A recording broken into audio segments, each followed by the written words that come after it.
지난주는 우리가 요한 2서를 나눠보는 시간을 가졌습니다. 요한 2서를 우리가 살펴보다가 내용들을 다 살펴보지 못하고 중간에 이렇게 마쳤습니다. 오늘은 그 요한 2서 나머지 부분 그리고 요한 3서까지를 한번 살펴보는 시간을 갖겠습니다. 혹 시간이 부족하면 또 다음에 이렇게 이어서 살펴보는 시간을 갖도록 하겠습니다.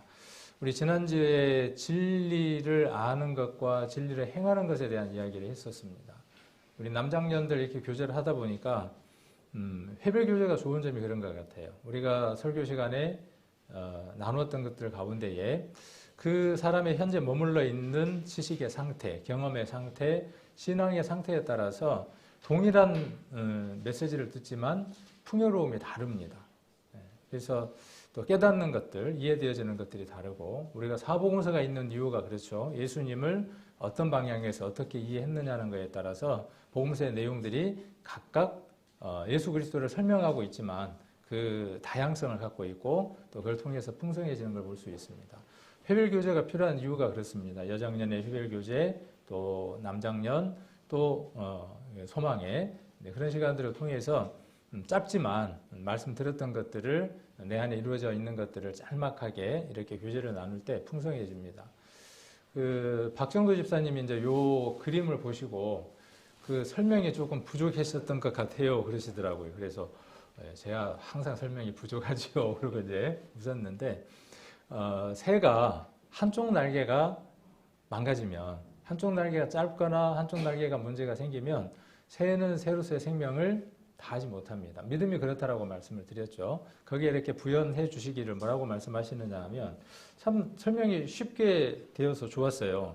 만일 저 수레바퀴에 바퀴 하나가 작으면 어떻게 되겠냐. 그 얘기는 한쪽 바퀴가 크다라는 얘기하고 똑같죠. 한쪽이 작냐 한쪽이 크냐. 크니까 좋을 거 아니에요. 한쪽이 크니까. 한쪽이 작으니까 안 좋은 게 아니고 반대로 한쪽이 크니까 좋을 거 아니에요. 근데 그렇지 않습니다. 한쪽이 크면 어떤 문제가 생기느냐 하면 어떤 문제가 생기겠어요. 집사님이 그러시더라고요. 박정도 집사님이 좀 생각이 이렇게 많이 트여 계시잖아요. 크면 어떤 문제가 생겨요? 한쪽으로만 간가요? 아니요. 뱅뱅 제자리만 도는 거예요. 그렇죠. 한쪽 바퀴가 작으면 한쪽으로만 가는 게 아니고 그 자리에서만 계속 뱅글뱅글 도는 거예요. 그 생각을 미처 못했더라고요. 그러니까 회별교제가 이런 풍성함을 우리에게 가져다 주거든요. 내가 못 본 면들을 보는 거예요. 그렇게 우리가 교회 안에서는 어떻게 하느냐 하면 교회 속에서는 그런 교제들을 해나가는 겁니다. 그럴 때 풍성해지고 그 풍성함이 우리의 삶들을 하나님 안에서 살아가게 하는 거죠. 이스라엘이 40년 동안 38년 동안 가데스에서 그것만 뱅글뱅글 도는 거죠. 무엇 때문에 그러냐 하면 하나님의 말씀에 불순종이 있기 때문에 그렇거든요. 그러니까 말씀에 순종하는 것, 행하는 것, 그것은 우리를 앞으로 나아가게 하는 겁니다. 그래서 아는 것과 믿는 것이 하나가 되어져서 한 방향으로 나아가게 하는 거죠. 그래서 언행일체, 그 다음에 언행이 아니라 지행일체, 지행불이라는 말로 지난번에 우리가 한번 교제를 해봤습니다. 그래서 새의 양날개 가운데에 어느 한쪽이 부족해도 새는 추락하는 겁니다. 비행기도 마찬가지예요. 비행기의 양날개가 일정할 때 한쪽 날개 방향을 어떻게 하느냐는 것에 따라서 왼쪽으로 가고 오른쪽으로 가고 내려가고 위로 올라가고 하는 것처럼 우리 신앙도 동일합니다. 그래서 우리는 이 새처럼 하나님 안에서 자유롭게 하나님을 향해서 비행할 수 있는 아주 특별한 존재들입니다. 그 특별한 존재가 균형을 이루지 못하면 아는 것과 행하는 것이 일치되지 못하면 계속 성장하지 못하고 그 부분만 돈다는 것 우리가 다시 한 번 더 생각해 볼 수 있을 것 같습니다. 그리고 제가 지난주에 그런 말씀을 드렸습니다. 진리라고 하는 것은 믿는 성도들을 믿음 안에서 살게 하는 성스러운 추진력이다 그랬어요. 비행기가 뭐가 없으면요. 연료가 없으면 갈 수 없어요. 자동차도 마찬가지예요. 우리도 밥을 먹지 않으면 움직일 수 없는 것처럼 신앙에 있어서 말씀, 진리 이것은 우리를 하나님 안에서 살게 하는 원동력입니다. 그래서 말씀을 읽지 않고 말씀대로 살아간다는 것은 말이 맞지 않는 얘기입니다. 자, 그래서 요한 2서 한번 우리 지난번에 못 살펴봤던 부분들 같이 한번 나눠보려고 합니다. 6절이죠. 6절. 2장 6절을 보시면 또 사랑은 이것이니 우리가 그 계명을 쫓아 행하는 것이요 계명은 이것이니 너희가 처음부터 들은 바와 같이 그 가운데에서 행하라 하십니다. 미혹한 자가 많이 세상에 나왔으니 이는 예수 그리스도께서 육체로 임하심을 부인하는 자라. 이것이 미혹하는 자요 저 그리스도니라. 이렇게 이야기를 하고 있습니다. 자, 처음부터 들은 게 무엇이에요? 알고 있는 것을 행하라 하는 것이죠. 처음부터 무엇을 들었습니까, 여러분들?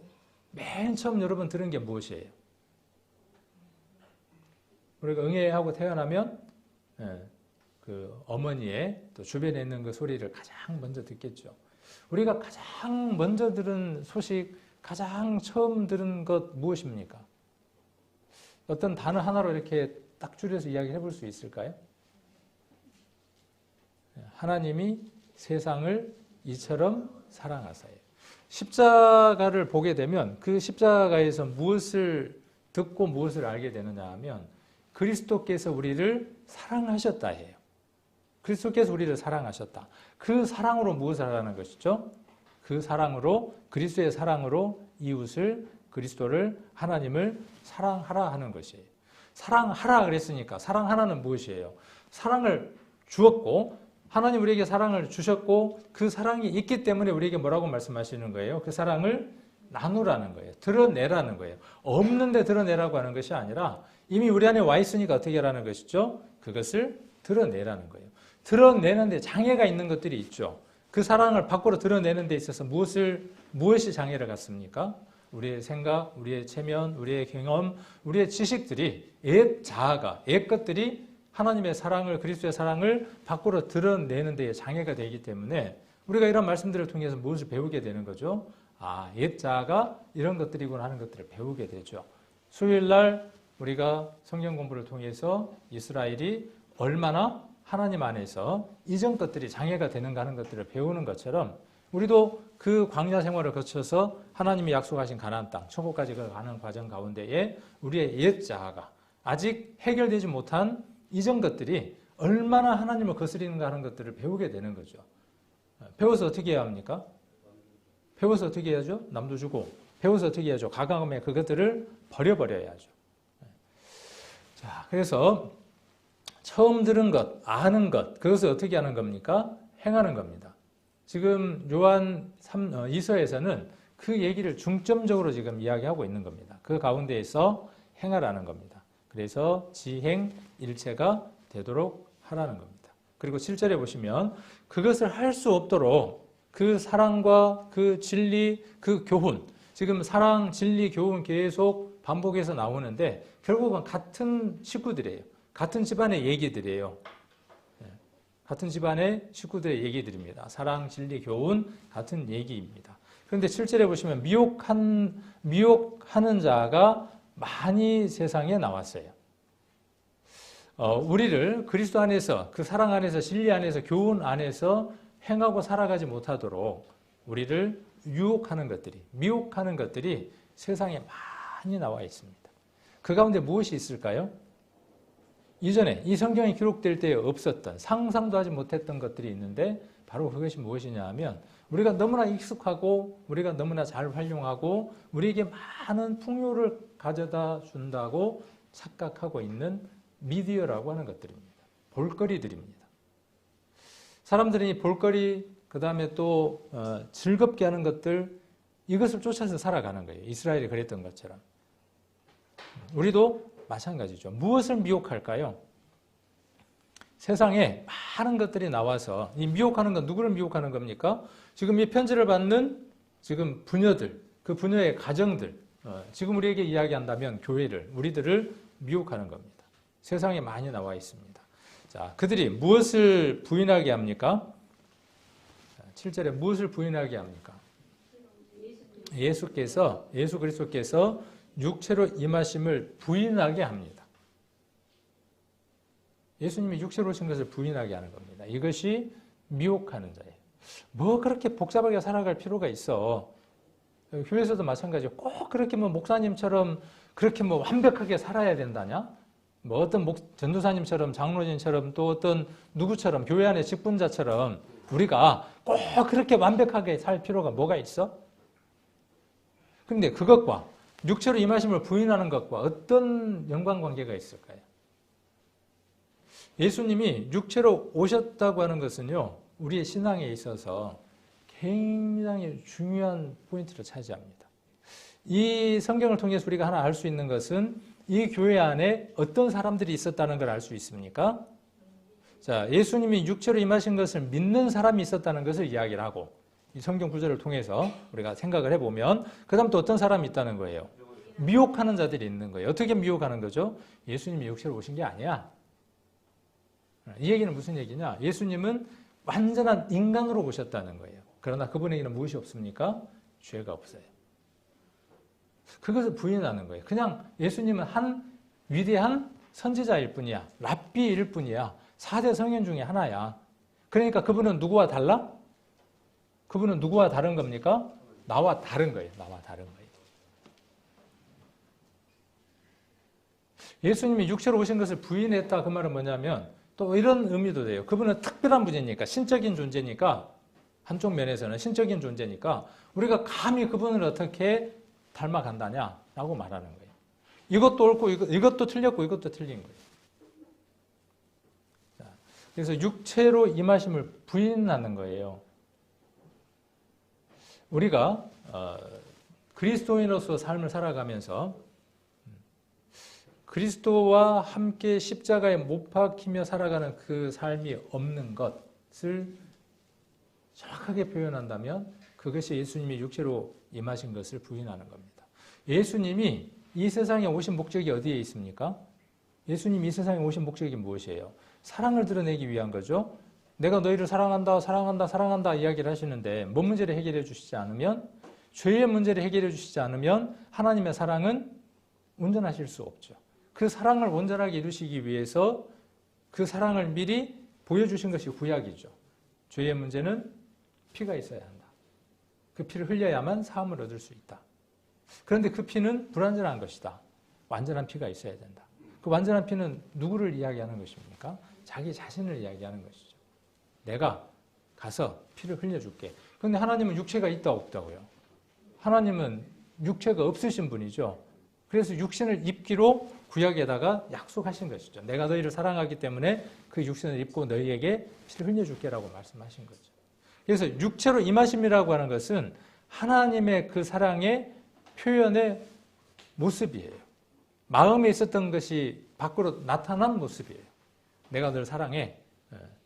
그런데 사랑을 표현해야죠. 내가 널 사랑해. 결혼하고 싶어. 그럼 어떻게 해야죠?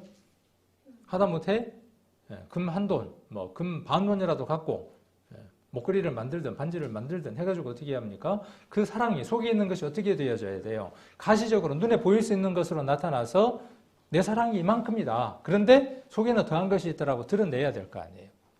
그게 하나님의 사랑이에요. 하나님이 세상을 이처럼 사랑하사요. 그래서 육체로 임하심이라고 하는 이 메시지 안에는 어마어마한 게 들어 있습니다. 그런데 이것을 어떤 자들? 부인하는 자들. 자, 우리는 이 믿음 위에, 이 기초 위에 어떤 믿음을 가진 자들이냐 하면 예수님이 육체로 오셨고 그 예수님의 육체와 함께 내가 하나 되었다는 것을 믿는 사람들입니다. 우리 교회가 다른 교회, 그 어떤 것과 구별되어져야 되고 구분되어진 교회인 이유가 무엇이냐 하면 이것입니다. 자, 이것이 참 믿음이며 이것이 참 진리이며 이것이 바울이 전한 복음이며 성경에 나와 있는 가장 중요한 복음의 핵심입니다. 그래서 누군가가 그림을 이렇게 그려서 설명을 참 하기 어렵고 혹은 우리가 이런 그림 한 컷이 우리의 그 사고를 훨씬 더 빨리 정리를 해줄 수 있습니다. 세상 모든 사람들은 이 사실을 압니다. 모르는 사람 있습니까? 예수님이 십자가에 못 박혔다. 모르는 사람 없습니다. 백과사전에도 나오고 인터넷에서 신문 나오고 다 나옵니다. 그런데 여기 그리스도가 누구를 위해서? 여기 이제 우리인데 우리가 나라고 우리가 이야기를 하죠. 나를 위하여 죽으셨습니다. 여기까지를 압니다. 근데 여기 두 가지 위대한 사실이라 그랬는데 실은 이 둘이 하나 안에 있는 겁니다. 하나입니다. 둘이 별개가 아니라 이 둘이 두 가지가 따로 떨어져 있는 게 아니라 이거는 불가분의 관계. 띄면 안 돼요. 이걸 띄워놓으면 뭐냐면 구원이 아니에요. 이건 반쪽짜리예요. 자, 이것이 없으니까 어때요? 자기 힘대로 자기 경험대로 살아가려고 하는 겁니다. 매번 실패할 수밖에 없습니다. 온전한 신앙을 할 수 없습니다. 그렇기 때문에 진리로 행할 수 없고 진리 안에서 살아갈 수 없습니다.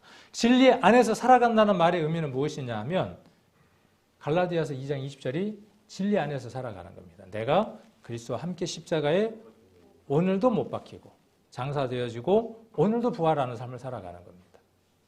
그러므로 내 모습은 이전의 삶의 모습과 전혀 다른 모습의 삶을 지금 살아가고 있는 겁니다.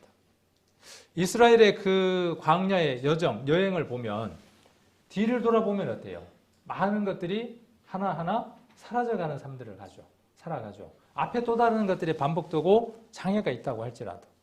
그래서 원망을 불사르는 장소가 있었고 탐욕이 장사되는 장소가 있었고 우리의 삶들 안에 그리스도와 함께 한다면 하나님의 임재가 있고 하나님의 말씀이 앞서고 그들이 그 말씀들을 향해서 따라가고 있다면 그것이 진리라면 여러분들이 믿고 있는 어떤 사실 하나가 참이라면 그것이 진리라면 여러분들은 지금 앞으로 어떻게 되어져야 되느냐 하면 이 꽃처럼 지난주에도 말씀드렸지만 변화하는 그 삶을 살아가야 합니다. 자, 이것이 객관적인 사실이에요. 그렇죠? 객관적입니다. 이것은 부정될 수 있어요, 없어요? 이건 법칙이에요. 진리예요. 세상 사람들이 이것을 인정하지 않죠? 인정하지 않는다고 해서 이것이 진리가 아니냐? 그렇지 않습니다. 내가 이것을 인정할 때 그날 진리가 되는 게 아니라 이미 이것은 진리입니다. 역사적인 사실입니다. 그 객관적인 것을 내가 수용할 때 내가 그것을 믿는다라고 이야기를 하는 것이죠. 그런데 이것만 갖고 되느냐? 아니에요. 이것 속에, 이것 안에 무엇이 있습니까? 이것이 함께 있습니다. 이것을 우리가 성경의 말씀으로 한번 바꾼다면 몇 장이 되겠습니까? 갈라디아서 2장 20절이 되겠죠. 또 어디를 찾을 수 있겠습니까? 직접적으로 우리가 이야기하고 있는 로마서 몇 장요? 6장에 대한 얘기가 되겠죠. 함께 장사되어지는 것이죠. 그 삶이 어느 날 한 번 하고 끝나는 겁니까? 그것이 구원받는 그날 84년 4월 20일 그날 한 번 이루어지고 끝난 사람이 있어요. 그리고 그걸 붙들고 어떻게 살아가요? 한 번 이루어진 그것을 붙들고 어떻게 살아가느냐 하면 나 그날 구원받았다. 과거, 현재, 미래 모든 죄가 다 사함받았다. 너는 받았냐? 너는 못 받았지? 그런데 성경은 무엇을 이야기를 하느냐 하면 그날부터 어떤 일이 이루어지는 겁니까? 죽음에 넘겨지는 삶이 있어야 하는 거예요. 이 둘이 항상 톱니바퀴처럼 이것도 100개의 톱니, 이것도 100개의 톱니. 그 톱니가 어떻게 되어져야죠? 매번 똑같이 맞물려 돌아가야 돼요. 그렇게 맞물려 돌아가면 동력이 돼서 무엇인가를 움직이게 하는 겁니다. 앞서간 믿음의 선진들은 이걸 믿었어요. 다른 걸 믿은 게 아니라. 바울이 전한 복음은 다른 복음이 아니에요. 이 복음을 정하는 거예요. 여러분들이 믿는 믿음의 복음은 어떤 것입니까? 갈라디아 교회는 무엇을 믿었습니까? 그게 아니었어요. 그것을 변질시키는 사람들이 있었어요. 미혹하는 사람들이 있어요. 그 미혹하는 자들이 세상이고 우리들 주변에 있는 어떤 것들일 수도 있어요. 이게 중요한 겁니다. 이 둘이. 그래서 우리가 여기 나라고 바꿀 수 있죠. 내가 그분과 함께 어때요? 죽는 거예요. 죽는 거. 매일 죽는 겁니다. 팍 하고 올라와요. 올라와. 그 올라오는 걸 못 느끼는 게 뭐예요? 못 느끼는 게 세상 사람이에요. 세상 사람과 같이 살아가는 거예요. 팍 하고 올라올 때 어때요? 성령과 함께 살아가는 사람, 그리스도가 그 안에 있는 사람은 이거 어떤 것인데? 죽은 것인데 내가 왜 반응하고 있지? 죽었어. 너는 죽어야 돼. 죽은 자야? 라고 이야기할 때 그게 힘을 쓸 수 없게 되죠. 그리고 그것이 3일 동안 장사되어진 것처럼 유지되는 거죠. 더 이상 반복되지 않는 거죠. 그럴 때 어떻게 되어집니까?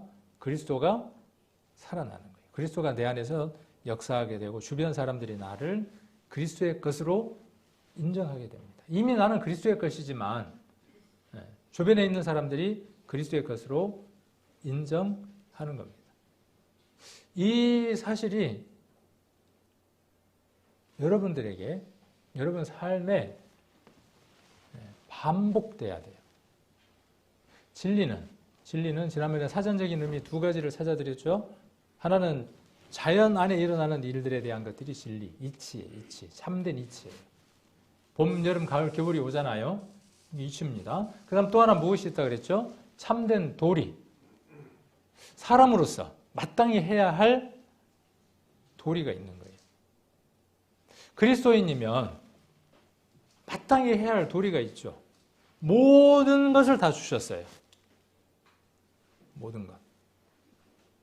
그래서 그분이 우리를 사랑하신 거죠. 모든 것을 다 주셨습니다. 안 주신 게 있습니까? 우리에게 주시지 않는 게 있나요? 모든 걸 다 주셨어요.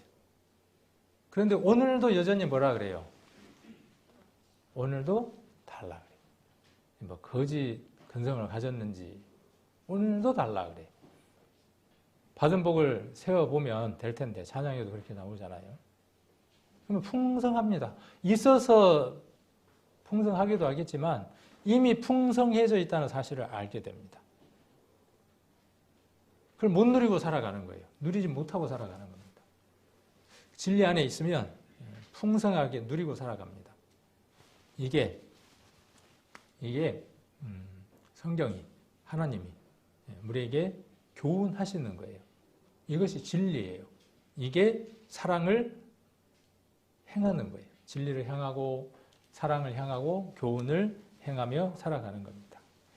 자, 우리의 일한 것을 잃지 말고 오직 온전한 상을 얻으라 그랬어요. 우리의 일한 것. 여러분들은 어떤 일을 하십니까? 세상에 어떤 일도요. 어떤 일도 이 일과 연관이 돼야 돼요. 아까 그 죽고 장사되고 부활되는 그 일, 진리를 향해서 우리가 살아갈 때. 우리가 이렇게 이야기할 때 너무나 막 커져버리잖아요. 아까 죽고 장사되고 부활된다 그러니까 너무나 막 우리의 신앙이 거창해야 되고 그러면 이제 죽으러 가야 되는가 보다. 뭔가 집도 팔고 차도 팔고 저 오지로 가야 하는가 보다. 그래야 될 사람도 있어요. 그렇죠? 분명히 그렇게 해야 할 사람도 있습니다. 집도 팔고 전토도 팔고 자식도 지루하고 그 책임감과 그 무게감이 느껴지는 사람은 그 길로 가야 합니다. 근데 어느 날 갑자기 그 길로 그 마음이 생기는 것이 아니라 어떤 데 그 마음이 생기느냐 하면 가장 작은 일, 예수님이 말씀하셨던 것처럼 지극히 적은 자에게 하는 것. 우리가 그것을 그대로 한번 적용해 본다면 지극히 적은 일에 우리가 충성하는 겁니다. 작은 시간들 속에서. 하루의 그 시간들 속에서 작은 시간들이 하나하나 모여지면 1시간이 되고 3시간이 되고 낮 12시가 지나고 오후가 되고 하루가 지나가는 겁니다. 그 작은 것에 충성되지 못하면요. 큰 것도 관리할 수 없습니다. 잠깐 눈 떴다가 감을 잠깐의 그 시간들. 그 시간들이 누구를 향한 것들로? 주님을 향한 것들로 채워질 때 우리의 일한 것을 잃지 않게 되고 온전한 상을 얻습니다. 풍성한 상을 얻습니다. 이 상에 대해서는 우리 전도사님이 원장님이 여러 차례 말씀을 하셨으니까 상을 받으려고 하는 게 온전한 믿음입니까? 뭐 상까지 주시려고 겸손한 겁니까? 뭔 상까지 주시려고 하는 건 겸손 아닙니다. 그거는 교만이에요. 교만. 믿음도 아니고 그건 교만이고 하나님을 대적하는 겁니다. 상을 바라보는 것이 믿음이라고 했기 때문에 그리고 우리는 열심히 경계하는 자로서 마지막 꼬린점을 향해서 죽을 힘을 다해서 달려가야 하는 사람들입니다. 대충 달려가는 게 아니라 언제 죽을지 모르잖아요.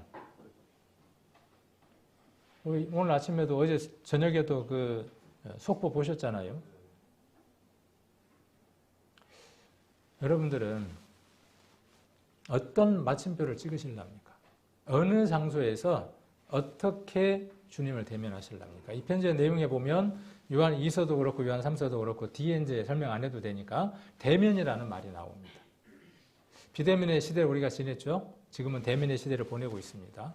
어느 날 우리가 비대면을 정리하고 대면할 때가 올 겁니다. 편지를 쓴 사람들이 대면에서 보기를 원했던 것처럼 우리 주님께서도 우리를 이제 놓지 않고 영원히 볼 시간을 기다리는 겁니다. 우리는 그 영혼의 세계로 언제 들어가느냐 하면 우리의 호흡이 끝나는 날 거기로 가는 겁니다. 노래방에서 노래를 부르다가 목청껏 노래를 부르다가 그때 그 영원한 세계로 들어가실랍니까? 혹 이런 사람도 있을 겁니다. 이태원에 그 수많은 인파들 속에 이 사랑과 교훈과 진리 안에서 살아가지 못하고 그럴 수 있습니다. 충분히. 본인이 죽어야 하는데 구원을 받았음에도 불구하고 예수 그리스도를 믿고 있는 믿음 가운데 있으면서도 미혹되어지고 예수님과 함께 예수님이 육체로 임해서 내가 그렇게 살아가는 것처럼 그렇게 사신 삶을 인정하지 못한다 그러면 구원받아도 그 자리에 있는 사람 있을 수 있어요. 거기서 깔려서 죽었을 수도 있어요. 저는 그런 생각을 오늘 아침에 해봤습니다. 나는 내 마침이 어떤 모습이어야 될까? 제가 간혹 그런 얘기를 하는데 아직 그날은 아니지만 장례를 치를 때마다 제가 이제 이런 얘기를 우스갯소리로 합니다. 저는 장례실 때, 제 유언일 수도 있어요. 제가 혹시 여러분들보다 먼저 주님 앞에 가거든 예를 치러줄 때, 장례를 치를 때 저 전도집회 테이프 태블릿에다가 이렇게 해갖고 제 그 영정 앞에다가 틀어주십시오. 전도집회하는 내용들. 다른 사람들 듣게 와갖고. 여기 태블릿 있잖아요. 제가 두고 갈게요. 두고 갈 테니까 사진 필요 없고 그 앞에다가 이렇게 틀어놔 주세요. 전도집회 하는 것. 우리가 그런 삶이 되어져야죠. 매일의 삶이. 내가 마지막 무엇을 보다가 주님을 맞이할 겁니까? 내 귀가, 내 눈이 마지막으로 보는 것이 무엇을 볼 겁니까? 이건 진리 안에서 살아가기 위해 발버둥 치지 않으면 이루어지지 않는 일입니다. 상을 바라보고 살아가지 않으면 되지 않는 일이에요. 내 마음 안에, 내 생각 안에 무엇으로 가득 채우실랍니까? 그러려면 들어야 하는 겁니다. 들어야 하고 봐야 하고 그곳에 있어야 하는 겁니다.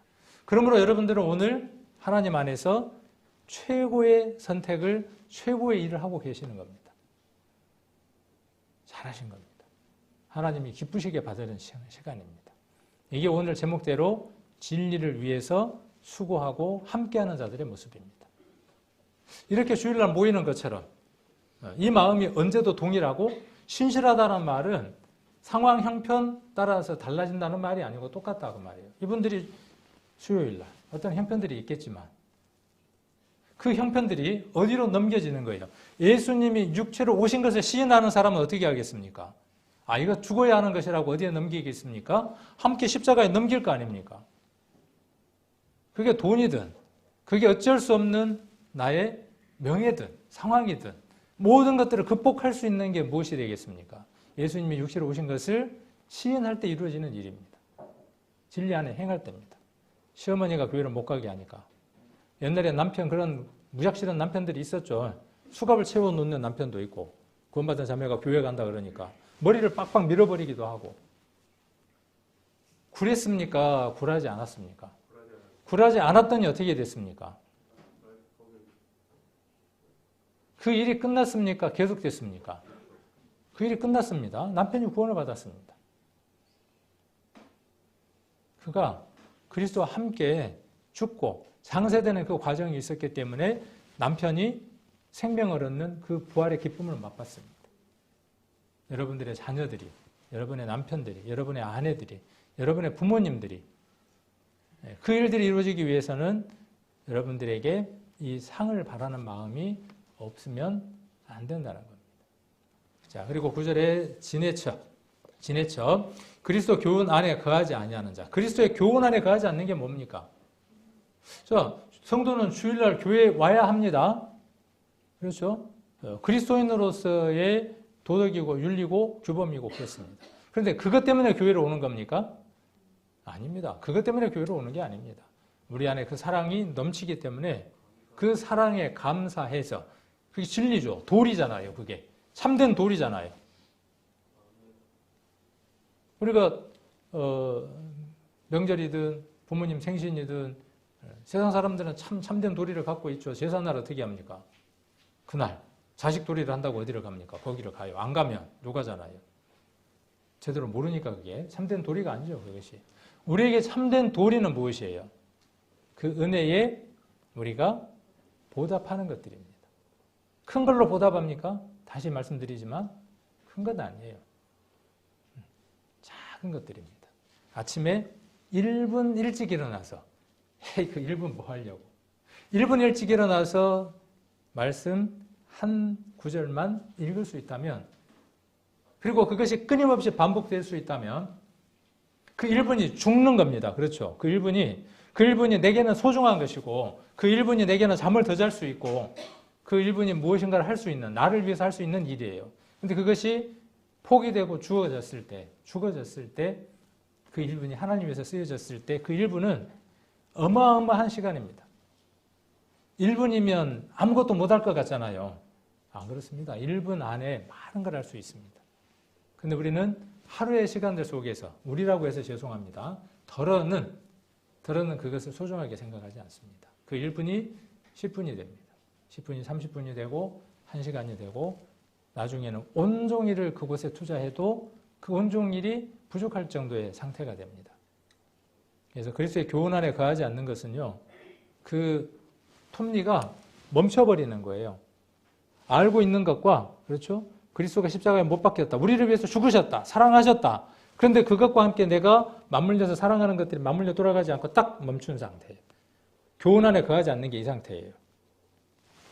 자마다 하나님을 모시지 못합니다. 당연하죠.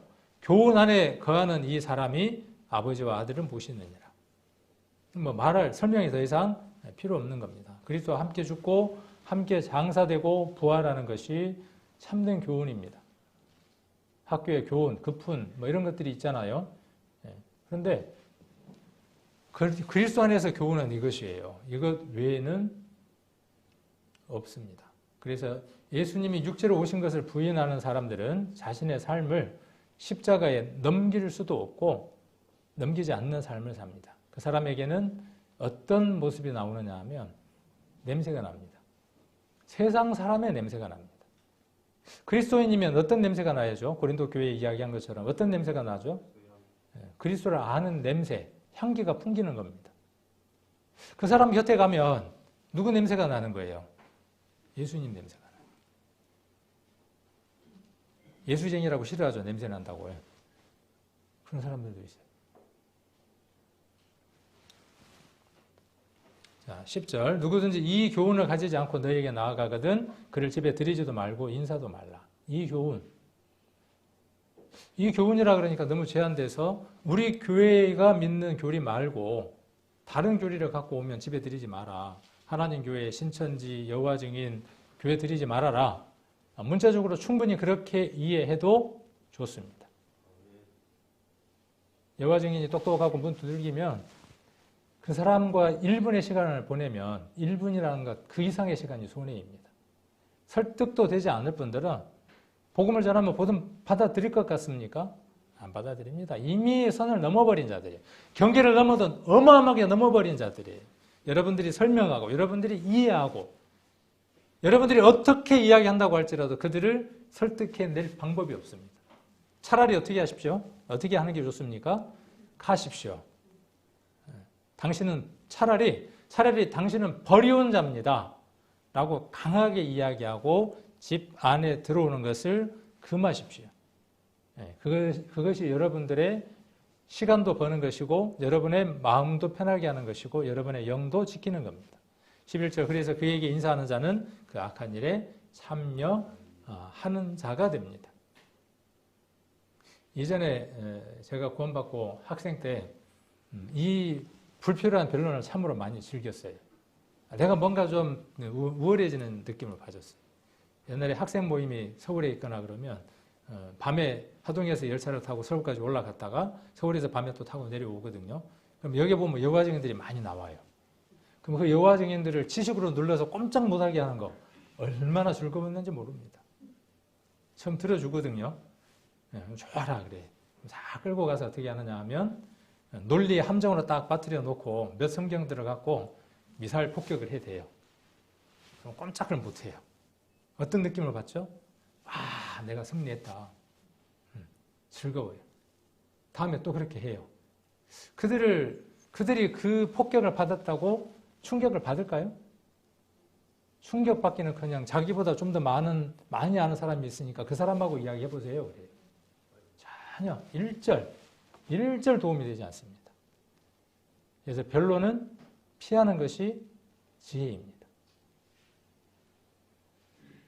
무엇으로 보여주는 것입니까?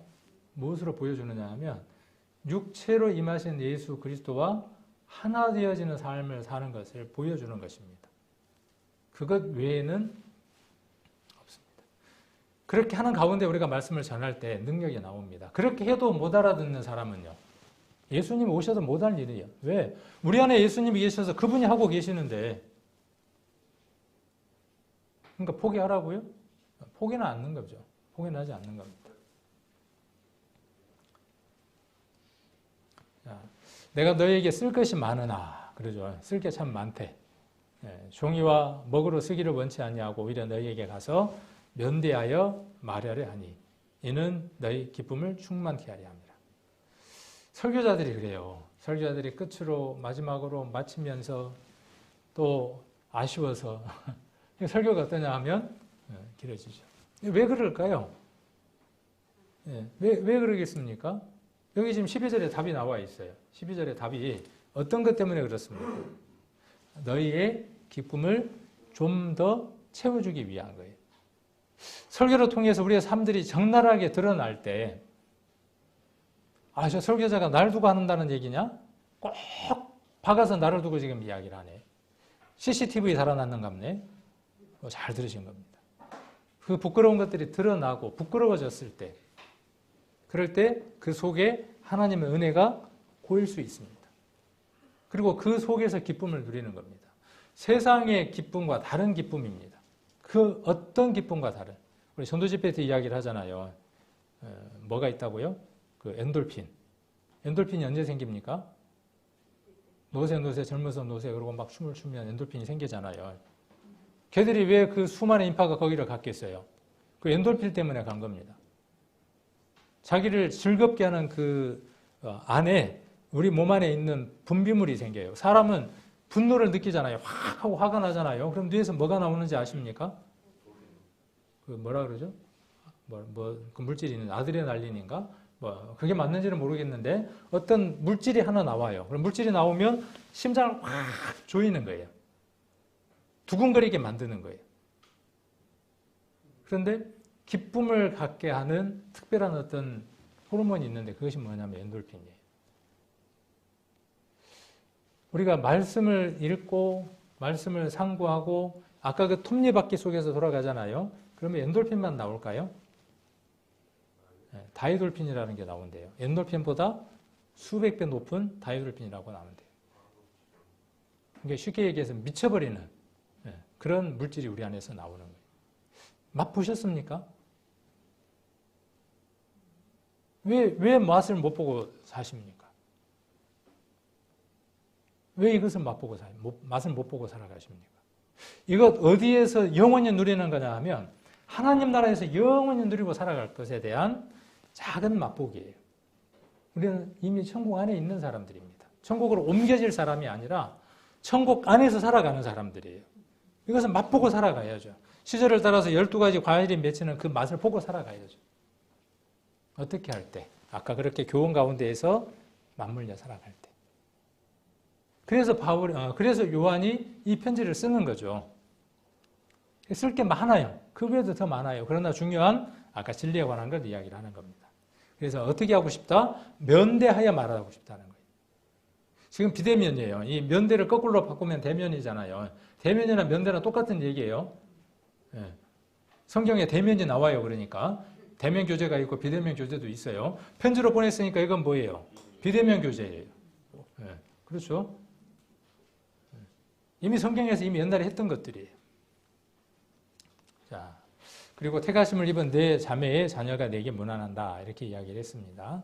자, 오늘은 이 요한 3서를 이야기 좀 해보려고 합니다. 요한 3서의 15절까지의 내용 가운데에 여러 등장인물이 있습니다. 첫 번째가 누구냐 하면 가이오입니다. 요한이 편지를 썼고 가이오라고 하는 사람 한 사람이 나오고 그 다음 또 다른 인물 하나가 나오는데 디오드레베라고 하는 사람이 나옵니다. 디오드레베. 그 다음 또 한 사람이 나오는데 데메드리오라고 하는 사람이 나옵니다. 이름이 좀 비슷하죠. 근데 한 집안 식구는 아니에요. 정반대의 사람이에요. 그 다음 또 한 부류의 사람이 나오는데 어떤 부류의 사람이 나오느냐 하면 복음을 떠돌면서 전하는 사람들이 나옵니다. 지금 같으면 지금의 어떤 용어로 이야기한다면 선교사들. 우리 교회에서 파송한 선교사가 있을 수도 있고 초대교회에는 많은 그 복음을 전하는 사람들이 있었습니다. 그 복음을 전하는 사람들 가운데에 교회에 고정되어져서 소속되어져서 복음을 전하는 사람이 있고 장로입니다. 똑같이. 그 다음 또 어느 지역에 속하지 않고 이렇게 순회를 하면서 각각 여러 교회를 다니면서 한 1년간은 이곳에 머물러서 그 교회를 형성하고 이런 어떤 그 사도도 있고 성도들도 복음을 전하는 자들도 있고 그 다음 또 그 허락이 되는 한도 내에서 이렇게 복음을 전하는 사람들이 있었겠죠. 그래서 그렇게 여러 부류의 사람들이 있었습니다. 그런데 이것이 한두 사람이면 문제가 안 될 텐데 많은 사람들이 있었겠죠. 우리가 초대교회로 한번 돌아가 보세요. 그 안에 사도도 있었을 것이고 예수님의 제자라고 말하는 사람도 있었을 것이고 내가 정말 복음을 잘 전한다고 이야기를 하면서 여기 가서도 복음을 전하기도 하고 저기 가서 복음을 전하는 사람도 있고 그럴 거 아니에요. 그런 사람들이 넉넉할까요? 넉넉하지 못할까요? 비교적 넉넉하지 못하겠죠. 그러면 그런 그 복음을 전하는 사람들에 대해서 네가 구원 받았냐? 구원도 못 받은 것들이? 라고 생각하면서 물질적인 지원을 주지 않는 사람도 있을 것이고 그래 너 하는 것이 참 보니까 대단해. 나는 그렇게 못하는데 내가 그럼 물질적으로 좀 후원할게. 이렇게 하는 사람도 있을 거 아니에요. 그런 어떤 그 초대 교회의 배경적인 면들을 담고 있기도 합니다. 그래서 여기 중요한 인물은 누구냐 하면 가이오라고 하는 사람. 가이오가 성경에 몇 군데 나오죠. 그렇죠? 한번 보도록 하겠습니다. 1절부터 4절까지는 인사말입니다. 인사말. 그래서 장로는 누굽니까? 지금 요한을 이야기하는 것이죠. 사랑하는 가이오, 곧 나의 참으로 사랑하는 자에게 편지하노라. 사랑하는 자여, 내 영혼이 잘된 같이 내가 범사에 잘되고 강건하기를 내가 간구하노라. 형제들이 와서 내게 있는 진리를 증거하되 내가 진리 안에서 행한다 하니 내가 심히 기뻐하노라. 내가 내 자녀들이 진리 안에서 행한다 함을 듣는 것보다 더 즐거움이 없도다. 우리가 요한 2서에서도 이런 똑같은 얘기를 들었죠. 너희가 진리 안에서 행한다니까 어때요? 아주 기쁜 거예요. 이거 외에는 없습니다. 참된 기쁨은 그 안에 있는 겁니다. 여러분들이 믿음 안에서 살아갈 때 여러분들이 어느 성도를 긍휼히 여기고 그 성도를 위해서 내 시간을 할애하고 내 물질을 투자하고 기도하는 모습을 보면 아마 눈물이 핑 돌아요. 너무나 감사해요. 우리 교회 안에는 그런 사랑들이 있는 것들을 봅니다. 어느 성도가 어려우면 물질적으로 돕고 또 어느 성도가 어려운 가운데 있으면 위로로 또 여러 가지 것들로 잘 돕는 것들을 봅니다. 그러려면 내가 손해를 봐야 돼요? 안 봐야 돼요? 많은 시간들을 손해보고 육신적인 것들도 손해를 보더라고요. 그것이 무엇이냐면 진리를 위해서 수고하는 겁니다. 그것을 지금 요한이 기뻐한다 그랬어요. 가이오가 어떤 사람이었음을 지금 2절에 보면 알 수 있느냐 하면 가이오라고 하는 사람은 어떤 사람? 2절에 보면 이렇게 표현을 해볼 수 있습니다. 가이오는 영혼이 아주 건강한 사람. 그렇죠? 내 영혼이 잘된 사람이니까 야, 너 보니까 이렇게 막 말근육이네. 아주 짱짱하네. 몸 관리가 잘 됐네. 그렇게 이야기를 하잖아요. 여기도 막 식스팩, 이쪽에도 막 울긋불긋해요. 오, 몸 관리 잘 했는데 그 말은 무슨 말이에요?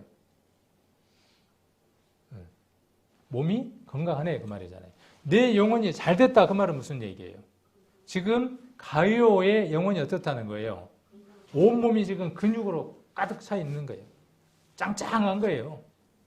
하나님이 사는 데에 이가 어떤 사람인가를 내 영혼이 잘됨이라고 함축해서 이야기를 했습니다. 누가? 요한이. 로마서에서 가이오라고 하는 사람이 나오는데 16장 23절에 보시면 어떤 인물로 나오느냐 하면 식주인이라고 나옵니다. 많은 사람들이 오고 갈 때 그 가정이 어떤 가정이 돼서 먹을 것을 잘 접대하는 사람. 먹을 것 접대하는 거 쉬운 일 아닙니다. 지금 시대도 그렇지만 그 시대에 먹는 것을 누구에게든 대접한다는 것은요, 쉬운 일이 아닙니다. 그래서 특별히 식주인 가이오라고 이야기를 했습니다. 요한은 가이오를 내 영혼이 잘 됐다 하는 것으로 함축해서 이야기를 하고 있습니다. 이걸 어디에서 모 교회에서 가져다가 패러디해서 잘 써먹습니다. 믿으면 다 잘 된다는 거예요. 아니에요. 그는 이미 어떤 사람이었어요? 영혼이 잘 돼 있는 사람이었어요. 그런데 내가 범사에 잘 되고 간건하기를 내가 간구하노라.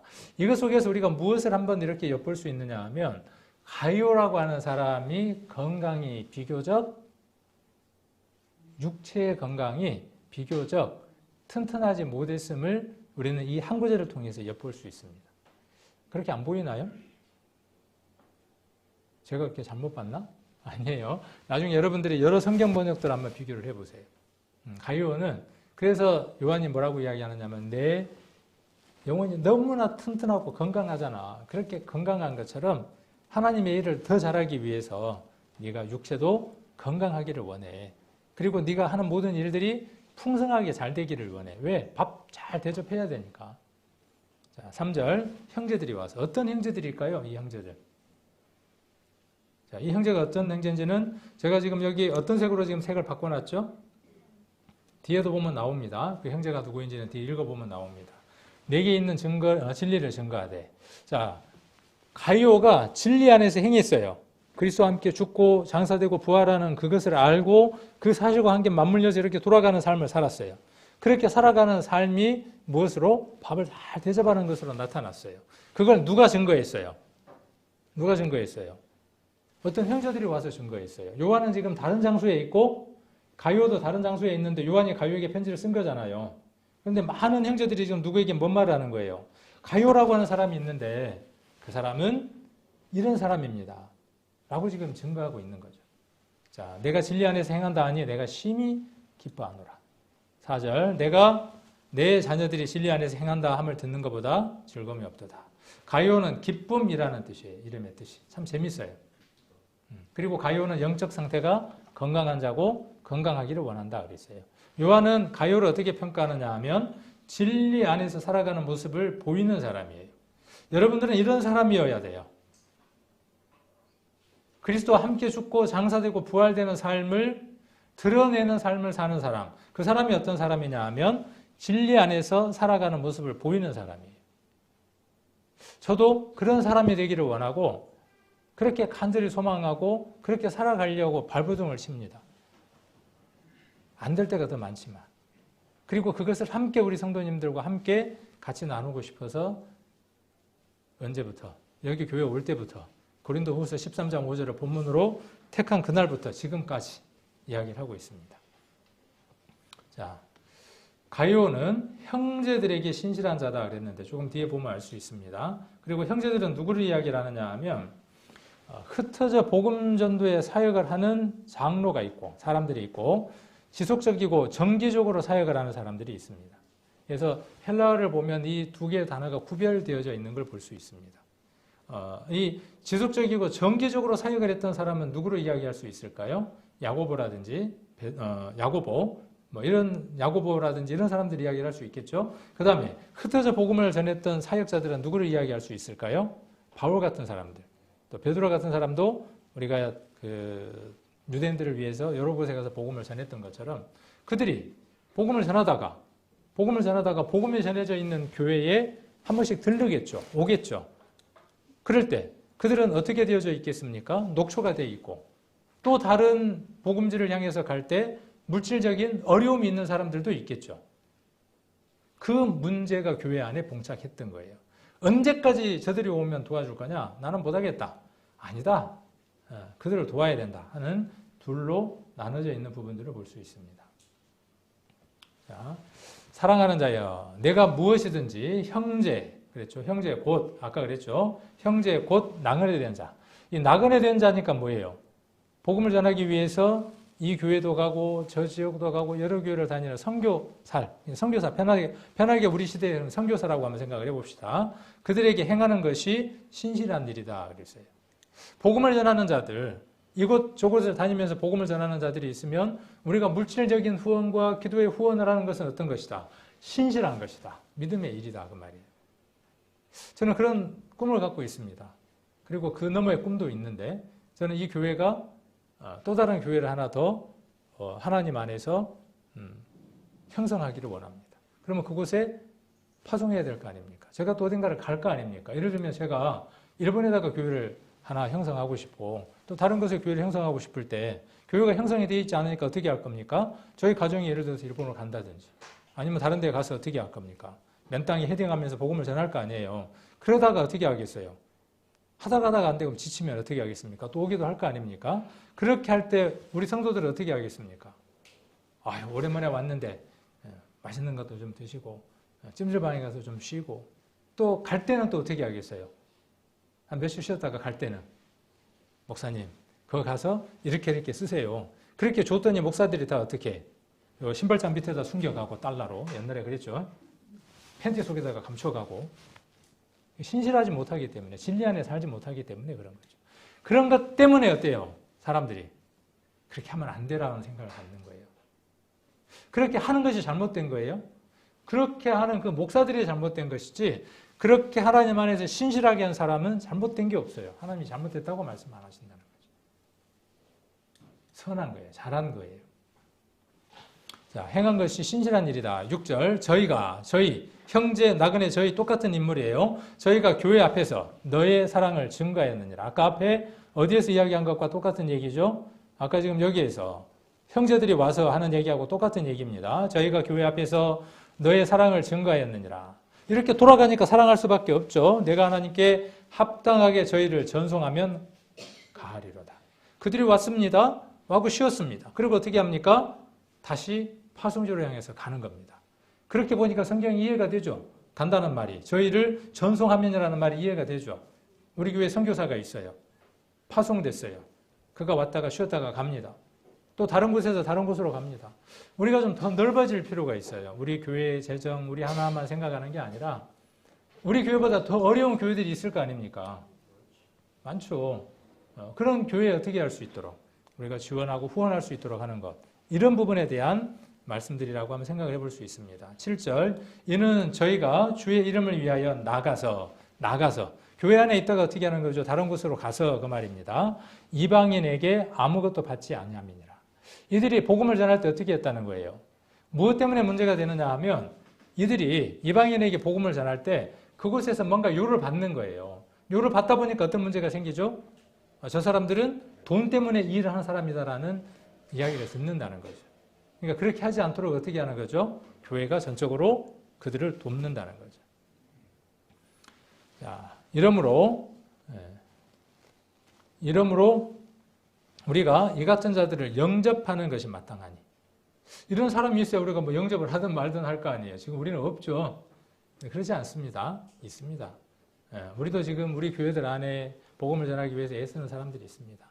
한 사람을 만나도 어떤 일을 해도 먼 남나라를 바라보고 자기를 희생하고 있는 성도들이 있습니다. 너 언젠가는 내가 전도할 거야.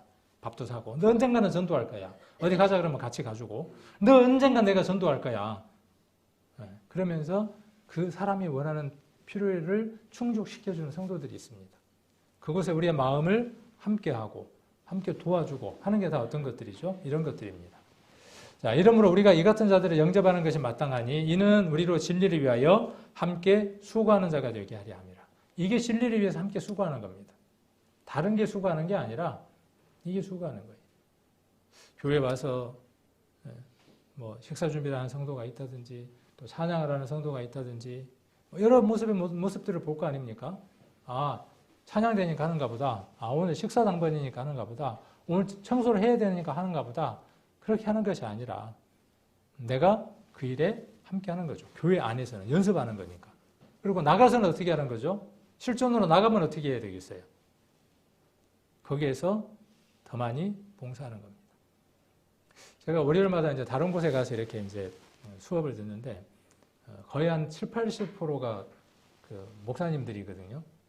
그러니까 다 어떤 분들이겠어요? 교회에서 다 이렇게 다 대접받았던 분들. 이게 지난주에는 한번 자기들이 먹을 것들을 싸갖고 와서 이렇게 앉아서 밥을 먹는데 대체로 보니까 자기 입들만 챙기더라고. 왜? 익숙하니까. 우리가 세상에서 여러분들이 처해져 있는 그 공동체 속에서 여러분들의 모습은 어떤 모습입니까? 교회 속에서 여러분들의 모습은 어떤 모습입니까? 이렇게 맞물려서 돌아간다면, 그리고 참된 도리 속에서 살아간다면 우리의 모습들은 어떤 모습일까요? 긍휼, 친절, 자비, 사랑 이런 것들이 넘쳐날 거 아니에요.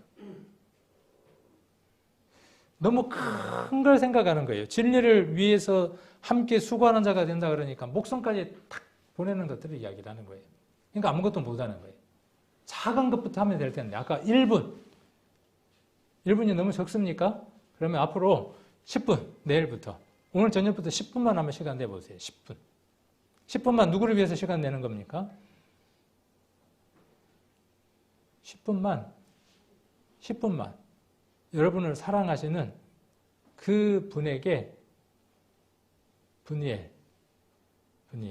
그분에게 얼굴을 이렇게 한번 돌려보십시오.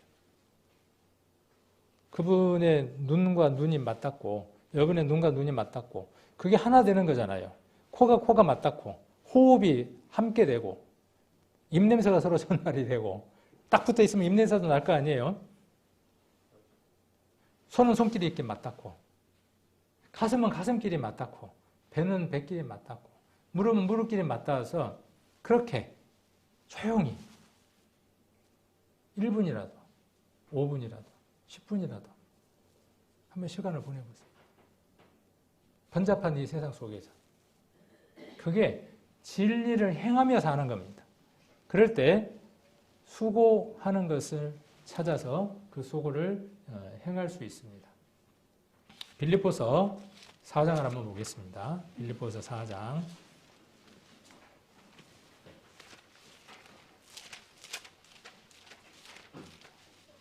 3절입니다. 빌립보서 4장 3절. 자, 2절부터 한번 보겠습니다. 2절부터 3절까지 천천히 같이 한번 읽겠습니다. 신약성경 322페이지 4장 3절부터 2절부터 읽겠습니다. 내가 유오디아를 권하고 순두개를 권하노니 주 안에서 같은 마음을 품으라. 또 참으로 나와 멍에를 같이 앉아 내게 구하노니 복음에 나와 함께 힘쓰던 저 부녀들을 돕고 또한 클레멘트와 그 외에 나의 동력자들을 도우라. 그의 이름들이 생명책에 있느니라. 여기 있는 성도들은 생명책에 다 이름이 올려져 있는 사람들입니다. 그들의 일을 돕는 것은 주님의 일을 함께 하는 겁니다. 바울이 그랬던 것처럼. 여기 보니까 누구를 도우라는 거예요. 여기 보니까 누가 나오냐면 부녀. 그 시대에 제배되어졌던 인물들이죠. 여자, 아이들 제배되어졌지만 그들이 무슨 일을 한다면 교회 안에 자매가 아니면 어떤 아이가 복음을 위해서 살아가는 그 일들을 한다면 동력하라 그 말이에요. 도우라 그 말이에요. 자, 그런데 2절에 보니까 갈등도 있죠. 누구와 누구의 갈등도 있어요. 두 자매 안에 갈등도 있었어요.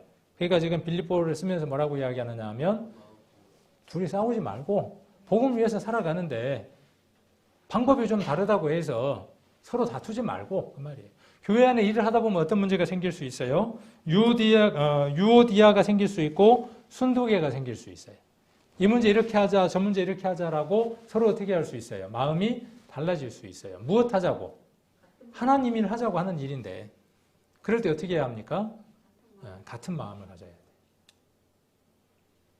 그리고 어떻게 해야 되느냐 하면 멍에를 같이 진 자, 그 다음 또 동력자 도와야 합니다.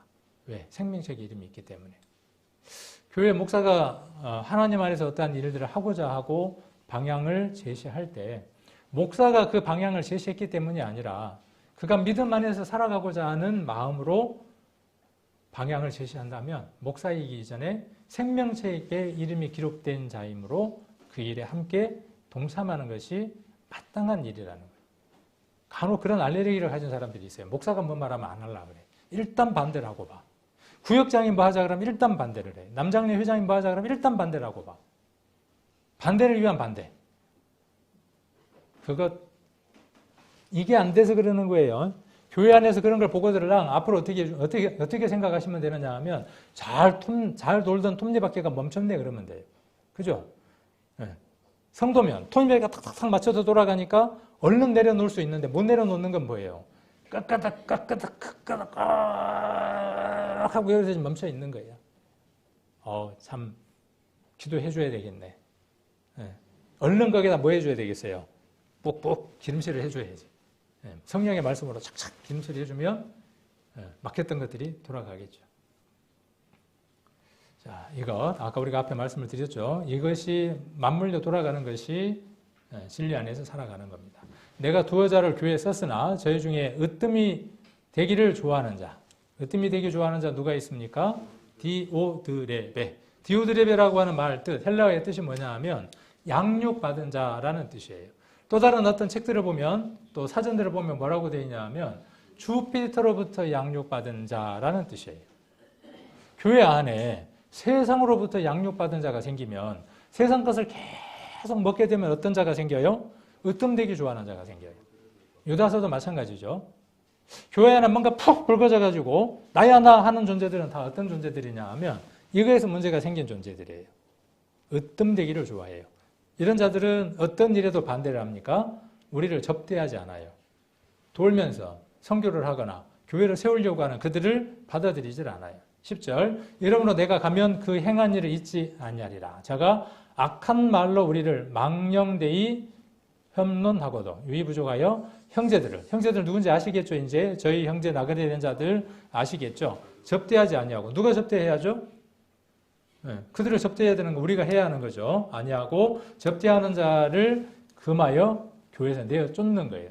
자, 이 디오드레베는 교회에서 힘이 있는 자예요, 없는 자예요? 이제 그런 게 보이죠. 읽어보면 쫓아낼 정도로 어떤 자예요? 힘 있는 자예요. 넌 나가. 너 이거 안 받아들이려면 나가. 할 만큼 어떤 자예요? 강한 힘을 갖고 있는 자예요. 어떤 자가요? 세상 것으로 양육받으면 그렇게 돼요. 누구라도, 그리스도인이라도.